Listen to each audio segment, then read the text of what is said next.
the land, we consciously and intentionally recognize, acknowledge, and honor that we live and work on the traditional and ancestral lands of the Onondaga, the Seneca Nations of Indians, are the largest of the 6 nations that constitute the Haudenosaunee Confederacy of Nations.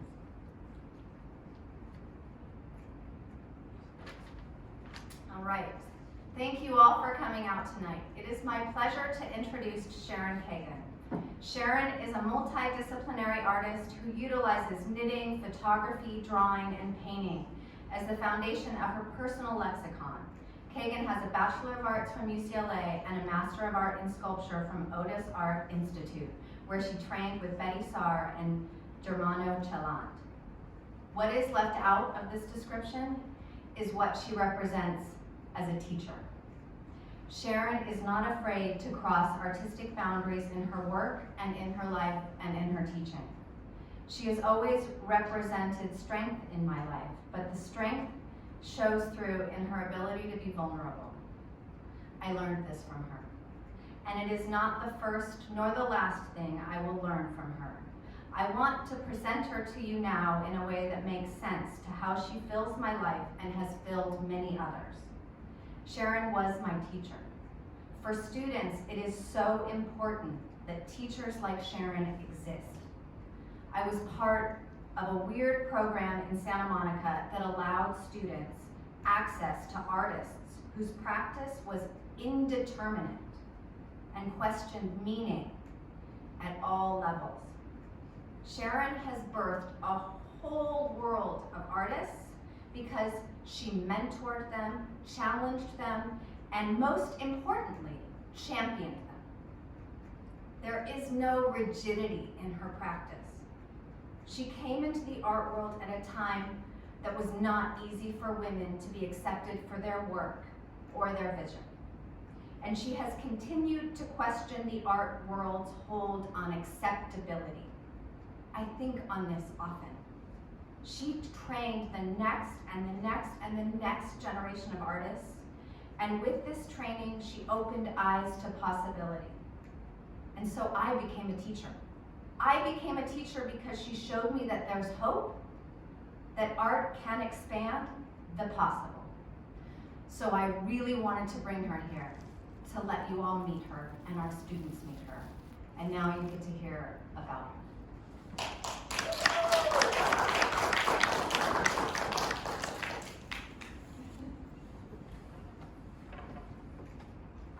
Thank you for that introduction, Maureen. You made me cry. Thank you for coming tonight. I'm very excited to share the last 50 years of my work with you. It was a very big learning experience. I hadn't looked at all my work in one sitting in many, many years, and I realized from putting the slideshow together that even when I was painting and drawing, my work was always performance art. And so I hope you'll enjoy that and see that. I want to start by thanking Dean Lauren Lake, Caitlin Brown, and Laura Souther for having me here tonight. I want to thank Maureen for bringing me here and curating this show and bringing students. Many of you who are here brought your students, and I can't thank you enough because it's that engagement that makes my work so much more joyous. I want to thank Randy Wachtel, who is here, and Zachary Ham and the Performing Arts Division for making this such a beautiful place to come to be welcomed and really uplifted so that what would have been an unimaginable feat installing this show was possible. I want to thank Jason Mullen for doing the sound design for the performance Release Me. And I have to thank my assistant, Taya Chura, who's, without her, I would be a dead person standing here today. So, 50 years. I'm starting with my UCLA years as undergrad, and here you see me as a very young beginning sculpture student. I always had the feeling that I didn't want to make work that people could just passively look at, I wanted them to have to engage. And so this, as a 20-year-old young woman trying to figure out what it is to be a woman and my sexuality and all of those things, I made this piece called Breast Press. So you pressed one breast that was made of foam, and the fallopian tubes flushed with red fluid, and you pressed the other one, and the uterus lit up. Oh, I'm sorry, this is the piece. This is a piece that I did my last semester or quarter at UCLA, and it was a crawl-through environment that was about this tall. It ran from the front door of my apartment to my bedroom, and my goal was to learn how to use all the power tools in the sculpture department. That was it. And in the process, and body cast. So I created this crawl-through environment right here. That's a sample of what people had to crawl through. So as you were crawling through, the cut foam rubber attaches to your fabric of what you're wearing, and so you're literally heaving yourself through a space, at times completely suspended in foam walls, in a completely blackened room. And then when you made a turn around the corner, there would be a flash of light, and they would come out to see this plaster cast figure beckoning to them.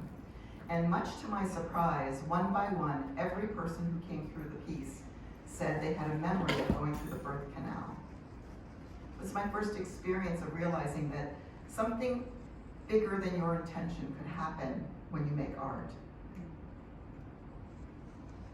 And then at UCLA at the time, we had a glass blowing department, which I understand you guys have here, which you're all so lucky to have. And I fell in love with glass blowing, but I really wasn't interested in making vases and plates and things. And so I started working on a series on aging and agency. And I made a series of glass vaginas to represent those ideas.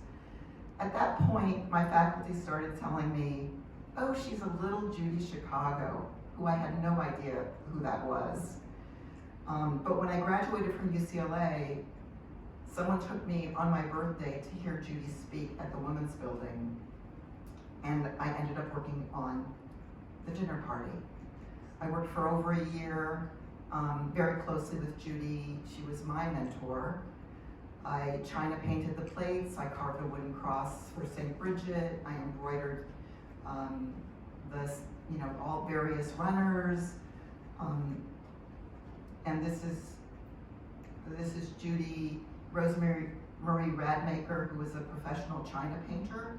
So the dinner party, if you don't know it, I should say this, tells the history of women in China painting through needlework and the history of women through needlework and China painting. So there we are, China painting in Judy's studio. Then in grad school, I did a video installation, and I was very much still in that very young phase of trying to figure out what sex was. And while I was working on the dinner party, I came across something called the sacred marriage. There are no images for this piece because I do have video of it, but it's pretty much pornography, and I didn't feel it was appropriate to show it here. So I'm just telling you a little moment about the sacred marriage. I decided that I wanted to do a piece that looked at sexuality as something coming from nature and very much empowering young women. And so I decided to show a video that I made reenacting the sacred marriage, which was a ritual that took place in Sumeria 5 millennia BC, but show it in a porno hotel. Now we go into the 1980s. So I do a series of performance pieces. This is a piece that I did about the inner critic. And my favorite image is right here. You can see the hand projected onto my thigh, And I just, like, when those little moments happen, they're my favorite things. So this is me being what my mother used to call the wilde chaya, the wild animal. And it's all about embracing my inner critic at the same time as conquering it. This is a piece called Place Your Wishes on the Wings of a Feather, and it took place I did a lot of my early performance work was outdoors mostly, and so this was all about people enlivening their dreams and encouraging them to pursue their dreams. Then in 1 year I did 4 performance pieces. The first was called Brooding Silence, that's what this is. And it took place from Friday till Sunday. It began in Malibu, rush hour traffic, people had to drive, LA traffic is notorious. So they had to drive out to Malibu as the sun was setting in rush hour traffic. People were frazzled, and when they got to the site, all they saw was me sitting there with my fingers to my lips, indicating silence. And for a while, we sat there like that. And then eventually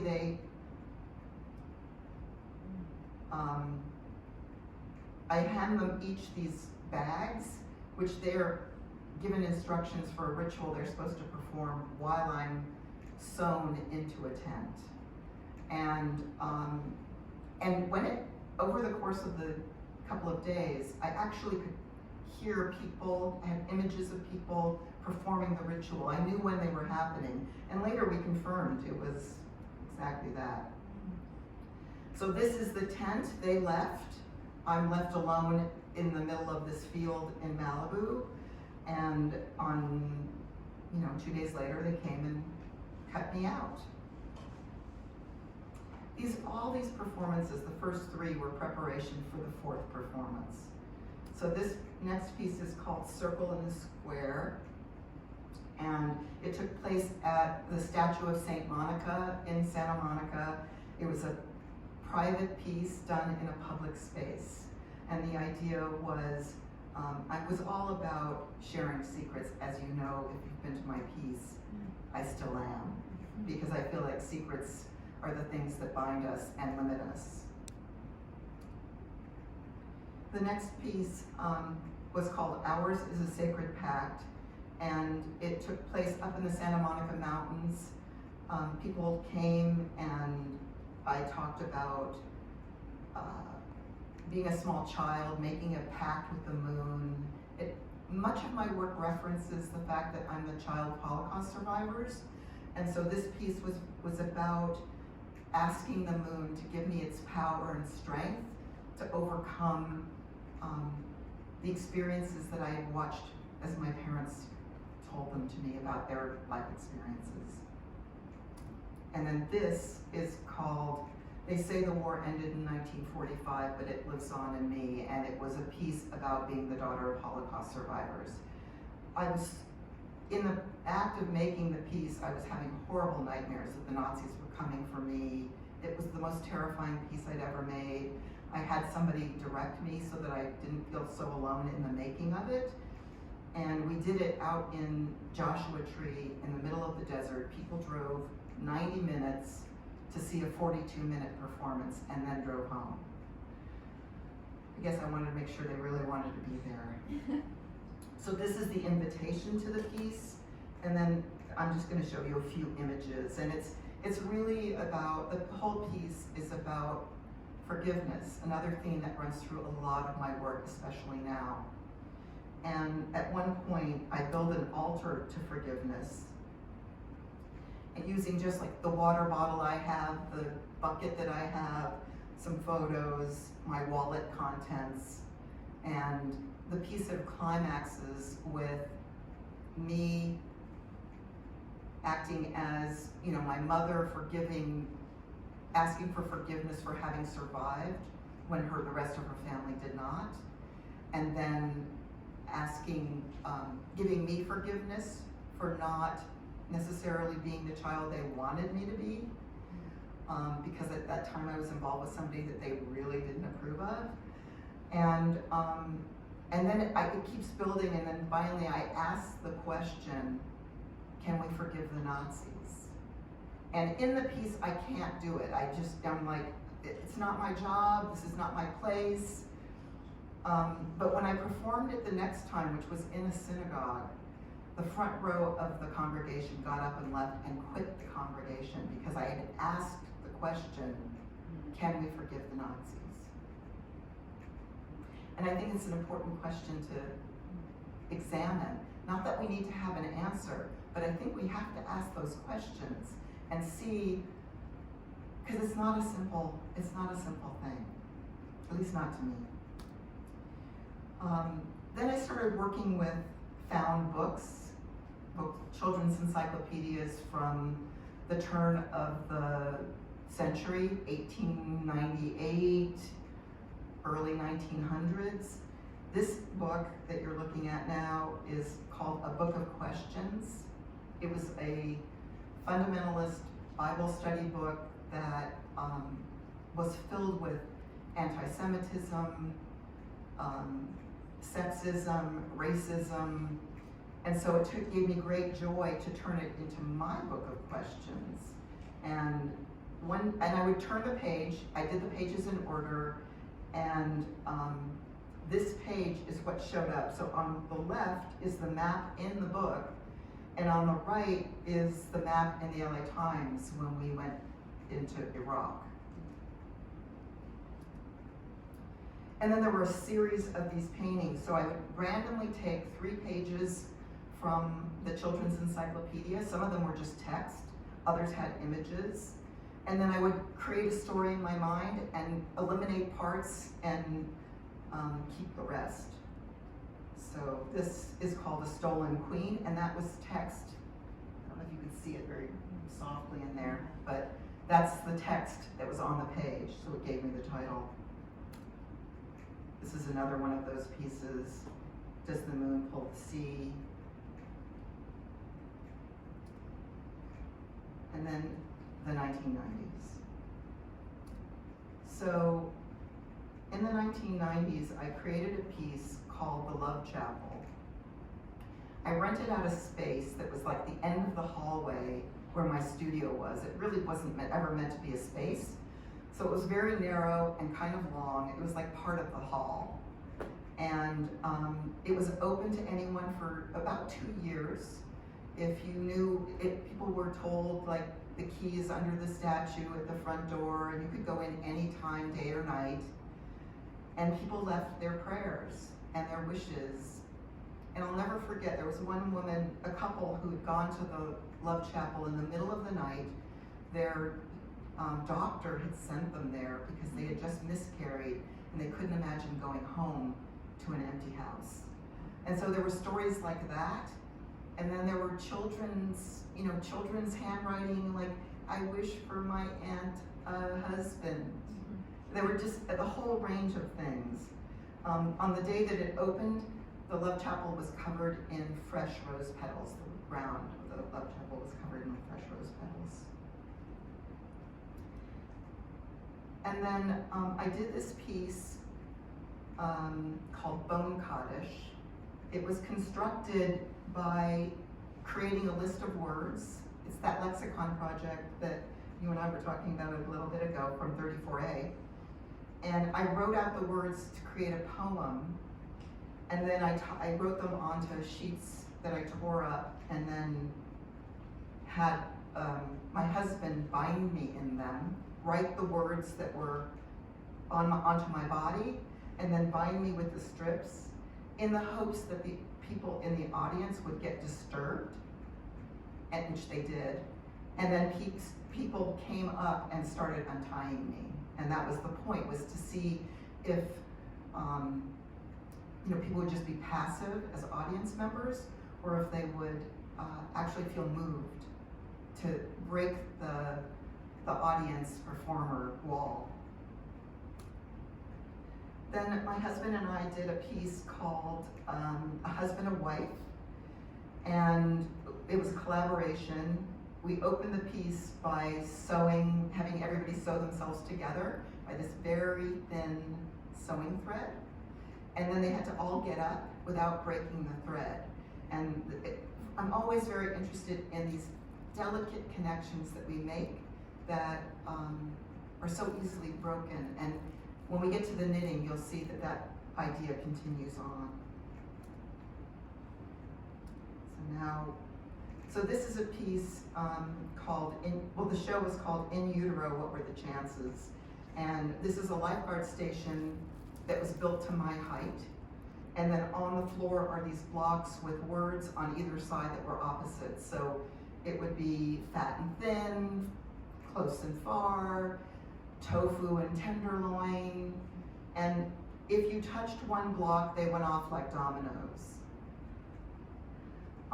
So I was always, because of my parents' experiences, I was always interested in the idea of consequential actions.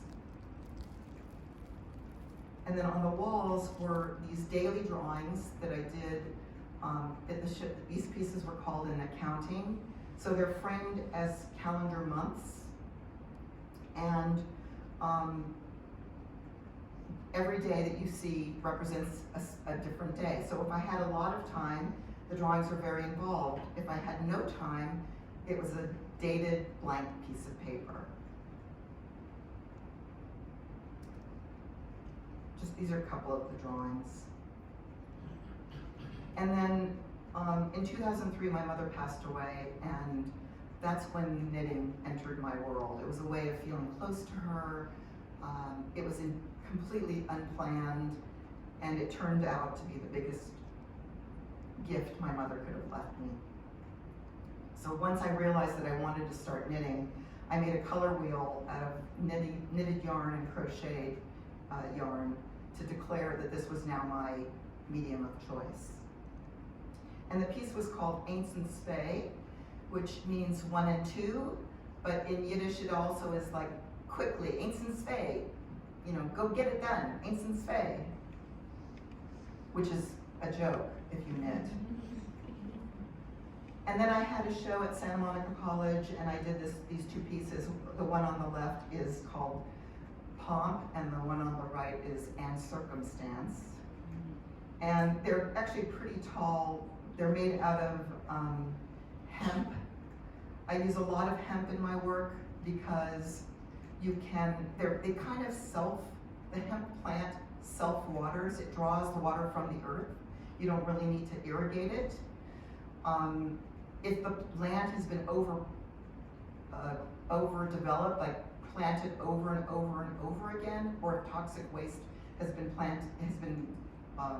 dumped onto the land, one cycle of growing hemp will clean and restore the earth so that it will be ready to be harvested and planted again.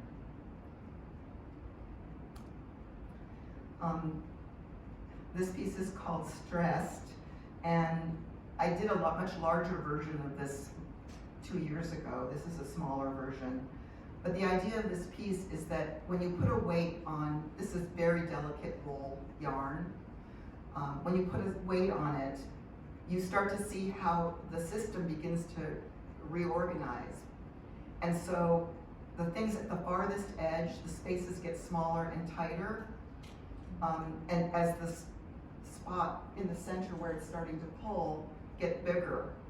And the way I like to describe this piece is that where I live in LA, I have friends who live in the Santa Monica Mountains in Topanga, and then my husband's shop is in Inglewood, and they couldn't be further apart in terms of population, quality of being, all of it.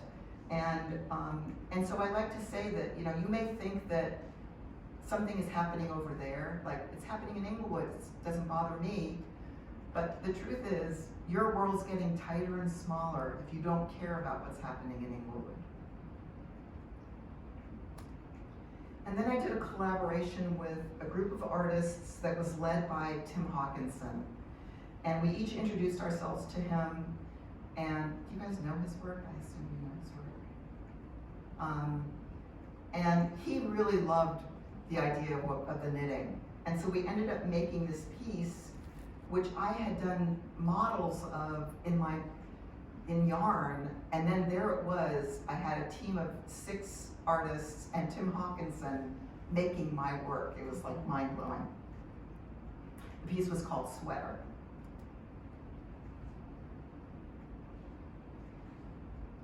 The next installation, this is called Plays Well with Others. And these are dyed paper coffee filters.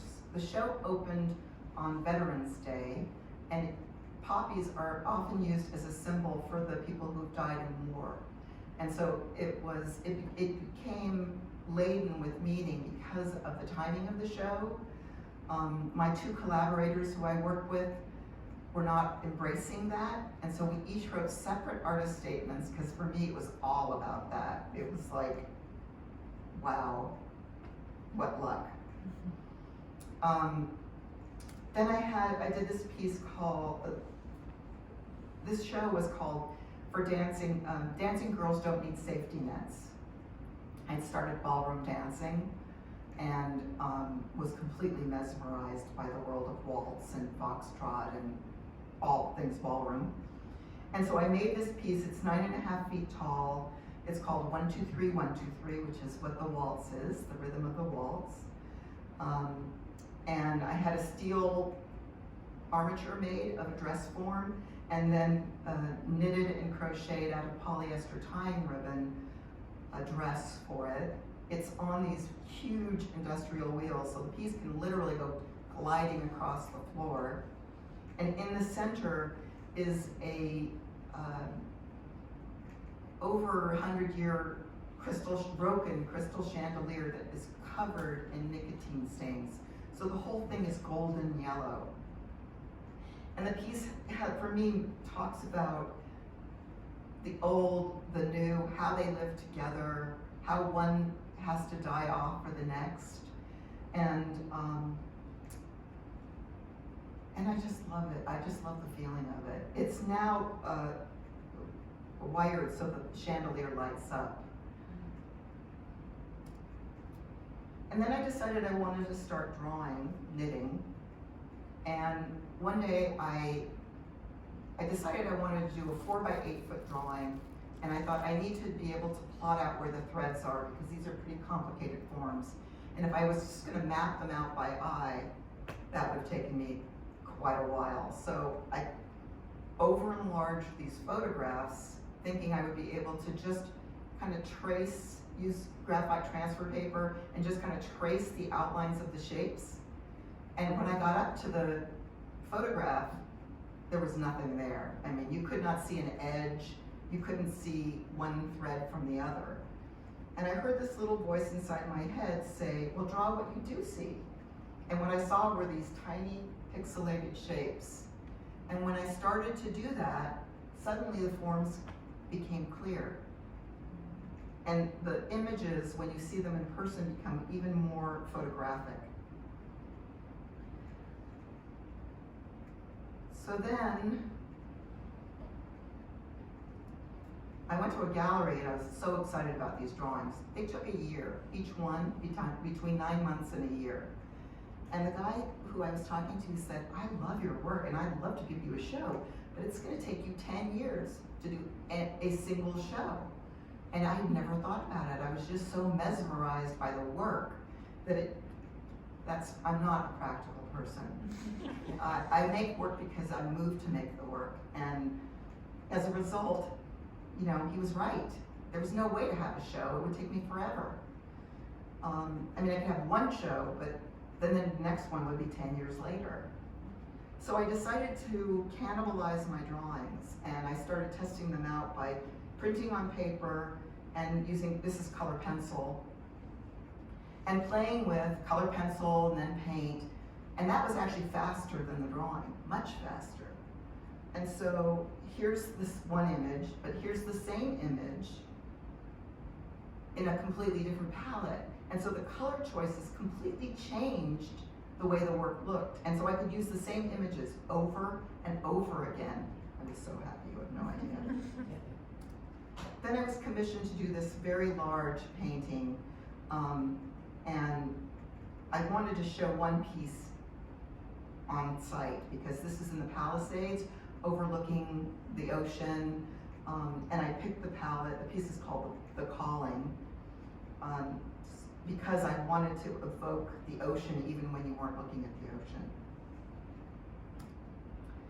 Now we're in the last couple of years.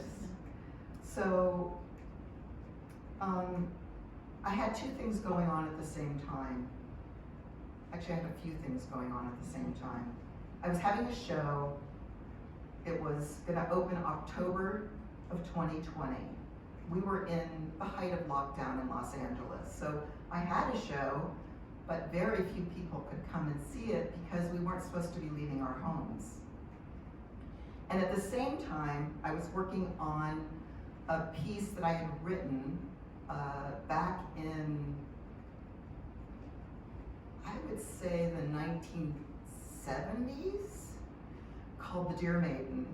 And I'd been wanting to work on this piece, but I was gonna take a choir, it was gonna take, you know, so many collaborators, and we were in the middle of a pandemic, and I knew I'd never, you know, like, this is like way out there in terms of dreamland. And so I decided to do it as an open call, and I put all of the text online, and people self-selected characters, and they sent in video clips from their phones, and I edited it together. I had a former student who did a score underneath it that tied the whole thing together that kind of represented the chorus, even though the chorus never really got put into the piece, really. So it's a study, it's a placeholder for something I want to still come back to. And the idea of the piece is, it starts with the Orestein trilogy, and the idea that the moment when Orestes kills his mother and is told that he's not guilty of matricide, meaning he didn't kill his mother because a mother doesn't have any part in giving birth. Like what? And so the whole play begins with this idea, and so I think, well, where did all the wise women go in those Greek plays? And so I imagine them going to the forests, because that's where my parents went to survive the war. And the piece is all about the voice of nature, sharing the wisdom of nature, and these ancient women sharing their wisdom. This is the gallery where I had my show. It was called The Politics of Color. And I used color as a metaphor for issues in the moment of 2020. So what you're seeing, the American flag is a crocheted American flag. The stars are not all white. They're in the colors proportionate to the races as of 2020.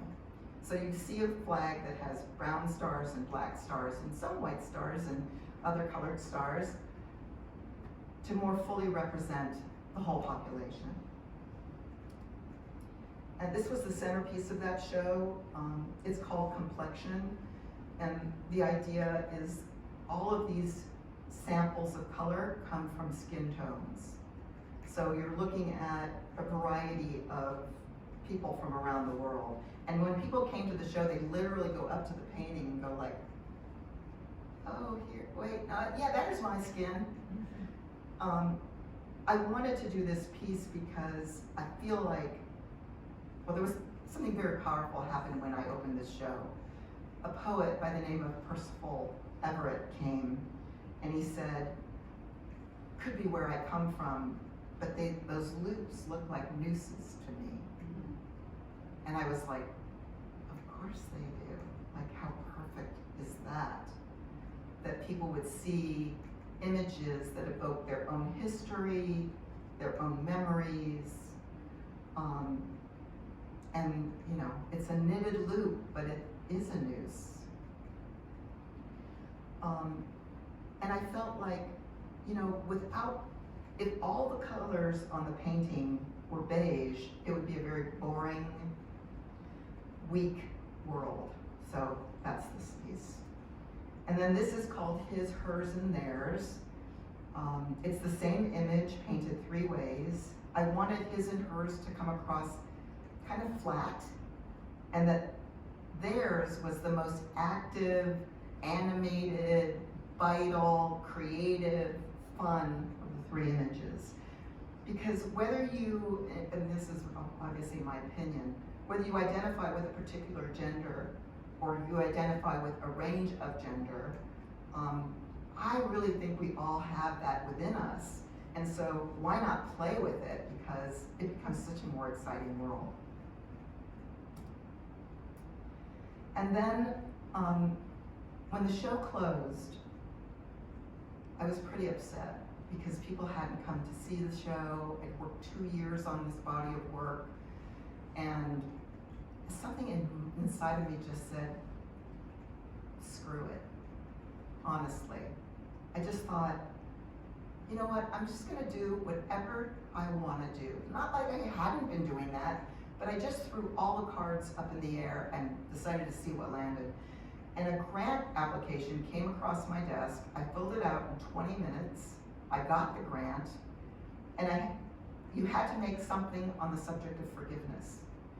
And when I wrote the project out, I was like, why haven't I always, my parents are Holocaust survivors. I've been thinking about this subject from from probably 5 years old. And so I made this video, which is in the show, and it includes anonymous storytellers who tell stories in which they've been wronged in some way.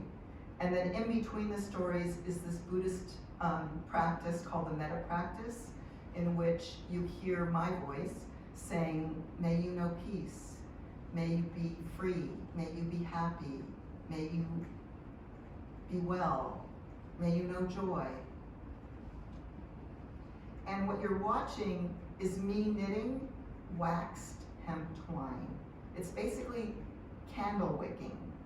So to knit a waxed material means it sticks to your hands, it sticks to the needles, it sticks to itself, it does not want to be knitted, and it's kind of a nightmare. And then at the very end, as people finish telling their stories, I start to just unravel the whole thing. And then this is a maquette for the Red Lotus, which is also in the show. And the idea of the Red Lotus is the lotus of compassion. And the idea of it is that there's one seat for the silent listener who repeats the metta practice, and one person for a storyteller who wants to share whatever it is they'd like people to hear, a secret, a celebration, whatever story they want to share. And then this is a maquette and a time lapse of me practicing doing the piece called Release Me, which is I've been performing since Monday and will continue to perform through Friday from 10 to 3. And if you haven't come by, I hope you do.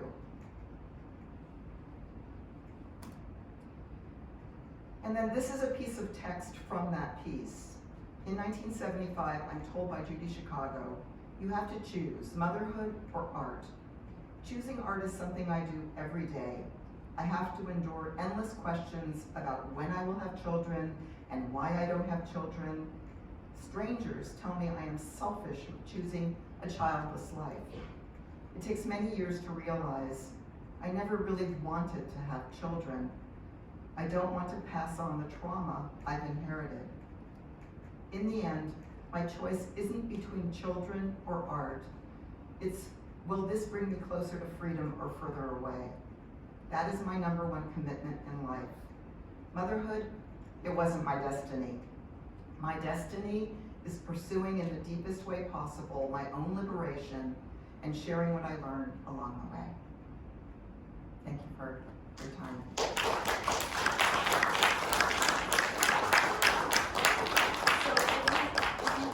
If you have any questions, I'm going to be in the gallery for tomorrow and Friday from 10 to 3. You can come and interact with me there because I think I'm way over my time already. You do have a little bit of time. Oh, I do? Yeah. Okay. Go ahead. Is it okay, Maureen? Yeah, yeah. Hi, Sharon from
I think that all of my work has to do with time. The drawings are, which took, like I said, 9 months to a year. When you stand in front of them and you look at the thousands of these little shapes, you can feel how much time has gone into them. Like, people think I'm insane when they look at the drawings. And so I think that's why when I started, I said, I feel like everything I've done has been performance art. Because time, video, performance, it's all the same. And so the knitting, which again is a time-consuming activity, it's kind of, I have a weird relationship to time. Let me say this. I feel like time goes by so fast I can't stand myself. It's like, a minute ago I was 20 years old. What happened? I know I sound like an old person, but at the same time, I like to do these tedious, time-consuming pieces because I feel like every moment of my life is accounted for. And I'm looking to make something out of my life. On the last day on Friday, one of the voiceovers is, you'll hear my sister talk about, at the end of my parents' Showa Foundation testimony, we were asked, how do you think it affected you growing up in a family of survivors? And my sister said, I felt like I had to be somebody special or important in some way. And then she said, but I've come to realize that just having a good, happy, ordinary life is enough. And I don't think I ever quite got there. I felt like teaching was one of my callings, and obviously art is one of my callings. I feel like there are things I never got that I wanted my students to have. I wanted them to be witnessed by someone who could see what was unique in them, what gift they had, what part of their story they brought to a situation that was, I used to say to people, don't go looking for what is your subject. It's the most obvious. It's the thing you take for granted. Like for me, forgiveness. It's the thing that you can't get away from. That's what you have to offer because you've got a PhD in trauma, or you've got a PhD in asking questions about things, whatever it is that's unique to that person. And so there's this feeling that time is like, now I feel more than ever like I want to make a difference, and especially because of where we are in this moment in history. My father used to say to us, don't think it can't happen again. It could happen right here in the United States of America. And, and times are looking kind of like he's proving him true. But what moved me the most, I'm kind of rambling, so I apologize, but what moved me the most was at the very end of each of my parents' interviews, they were asked, if you had a message for future generations, what would it be? And my father said what I just said, it can happen again. Don't take this for granted. And my mother said, well, number one, family is everything. It's the most important thing. And number two is never give up on your dreams. I'd never heard her say that before. And as I was working on this piece and I put those two things together, I realized that's what my life has been. Don't ever forget that it could happen again, and don't ever give up on your dreams. And coming up in the 70s as a woman artist, I went to undergrad at UCLA. All the undergrad students were women. In grad school, it was the other way around. When I went to work with Judy Chicago in grad school, they wanted to throw me out of school because I worked with Judy Chicago. So I've had to be very persistent in pursuing my dreams. And it gratifies me to know that I'm fulfilling what my mother said. So time, it's like, it's a big piece of knitting. And it goes like this, and then loops link inside of it. Does that answer your question at all? It asks some questions, of course, but thinking about time versus duration,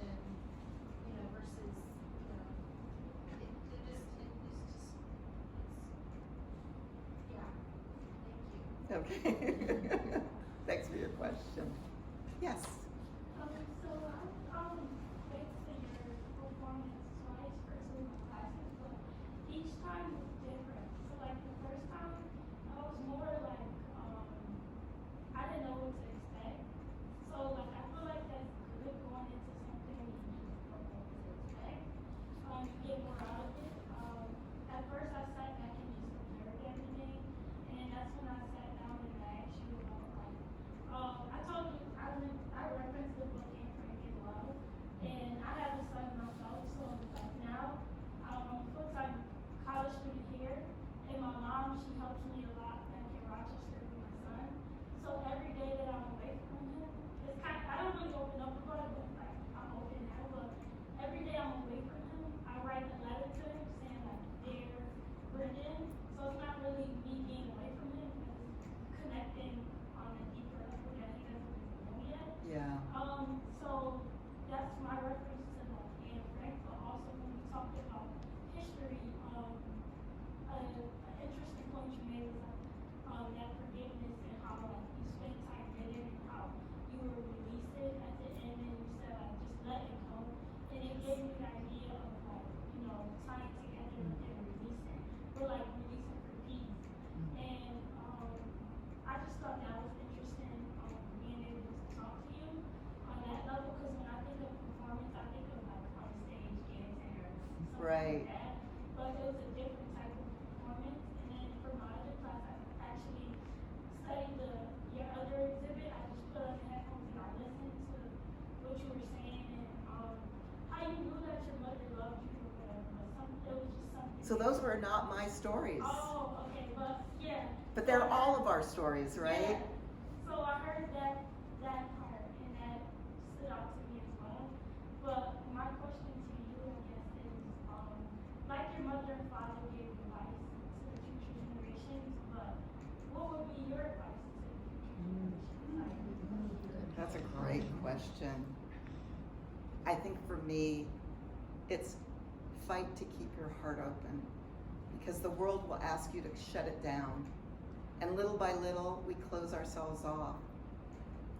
If you can keep your heart open through the pain, through the joy, you will be free. You will know joy, I promise you. But it's not easy, because terrible things happen. And yet we still have to keep our hearts open. So that would be my advice, along with my parents.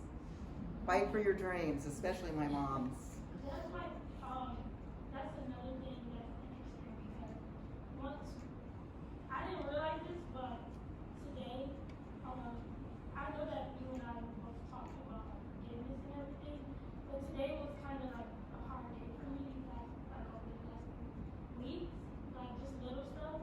I've been feeling okay mentally, like I've been feeling fine, but I have friends asking me, oh, are you okay? And then like little things are like, it's just like little things that's like nagging at me, I guess. And today I just was at my all-time highest, and all I did was call one of my aunties from Rochester, and we prayed on the phone. She prayed first, and then I prayed secondly. And then that's when I just started praying, and my eyes were closed, and then the word forgiveness came out of my mouth, and I forgave someone who I never thought I would ever, like I never thought I would say this, I forgive this person, but I said it and I actually meant it, and it's been over like 2 years since the situation happened, and I'm like, now that you began to talk about that piece again, just tying it back to our conversation, maybe that's what opened up my heart to like. Oh God, you make me so happy. That's an amazing story. Thank you. I hope you come back tomorrow and Friday. Yes, everybody come. Thank you everyone for coming.